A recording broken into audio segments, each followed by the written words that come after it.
They're big, they're strong, they're Japanese, and they're just really big. That's right, guys. Today, Brainiac takes on sumo wrestlers and all their husky glory. In this video, we're going to explore all the common misconceptions and unknown facts about these thonged warriors. So pull up your mawashi and fix up your shonmage, because we're about to get informational up in here. Now, the exact date of established sumo wrestling is unfortunately unknown.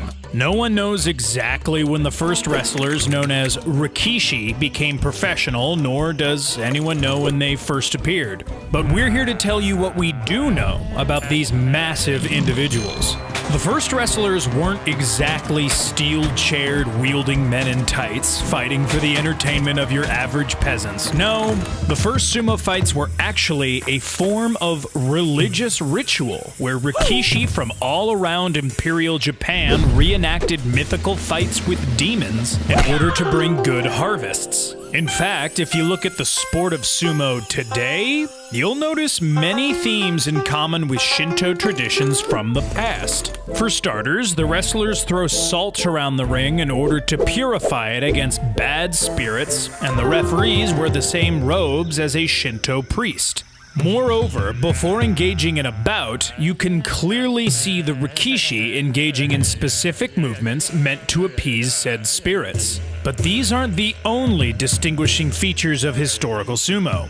It may have come as a shock to some of you, but they weren't always massive. That's right. Although sumo has become synonymous with 500-pound men fighting in diapers, the early rikishi comprised mostly of samurai fighting on behalf of their masters. They didn't have much to benefit from being a bigger target. To clear the common misconception, sumo wrestlers actually became the huge and heavy fighters they are today during the early 20th century onwards, for a pretty simple reason. No weight classes. Because there are no heavyweight or lightweight divisions, there would be an added advantage to being, well, pretty darn heavy. Which is why some individuals reach well over 600 pounds. Yeah, you heard me right. It's a strategy that would make Einstein proud, since the rikishi have incorporated force equals mass times acceleration to their traditional skill set. So whatever you do, don't set one off, because that is a lot of mass. Now we know why they started and how they first looked, but how exactly did modern sumo take off? It's simple, with time and a lot of adjustments. Initially, sumo wasn't all that specific and complex. It started off as two men wrestling in front of a crowd, not that different from your average bar brawl. There also weren't even any official rings set up for the rounds until the 16th century, and most matches took place near shrines. What is pretty interesting in the development of the sport, though, is that different regions in Japan had different styles of sumo, such as the Tokyo and Okinawan styles. As time went on and the sport gained more prestige, individual samurai would specialize their wrestling skills over sword fighting to become professional rikishi. And as we all know, they also became a whole lot heavier along the way. But despite getting to eat as much as they want, whenever they want, sounds like a dream. Today's sumo wrestlers have it a lot stricter than their samurai forefathers. They belong to stables. No, we aren't talking about the places where horses live. Rather, these heya are facilities where sumo wrestlers eat, train, and sleep.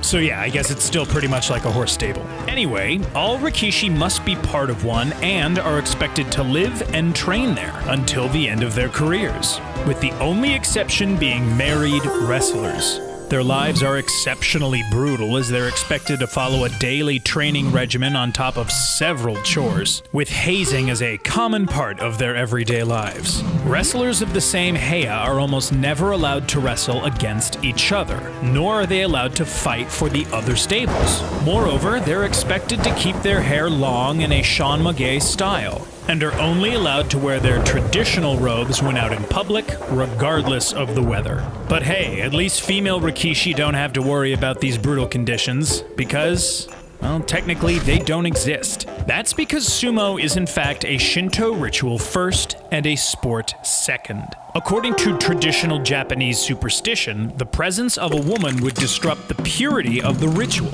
therefore not allowing them to enter a ring. This makes it impossible for women to wrestle as rikishi, as this rule is strictly enforced and public officials such as representatives and governors aren't even allowed near it. A 2018 controversy even involved two women attempting to provide emergency care to a collapsed mare. While they were attempting to resuscitate him, the referee was trying to kick them out of the ring the whole time. But it's not only female wrestlers that have become such a sensitive topic, also the subject of non-Japanese rikishi.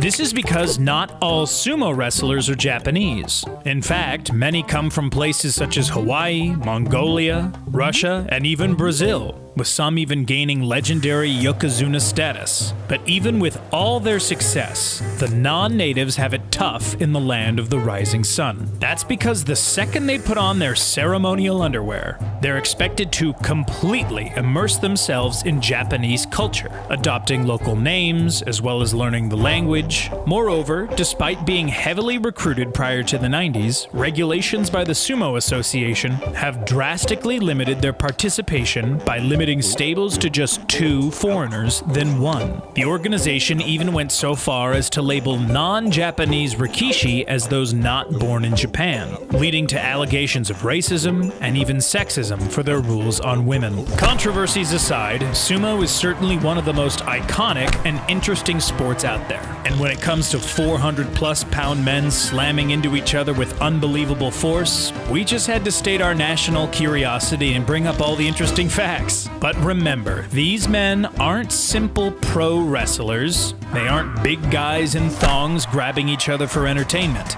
These are big guys in thongs grabbing each other for national pride. See the difference?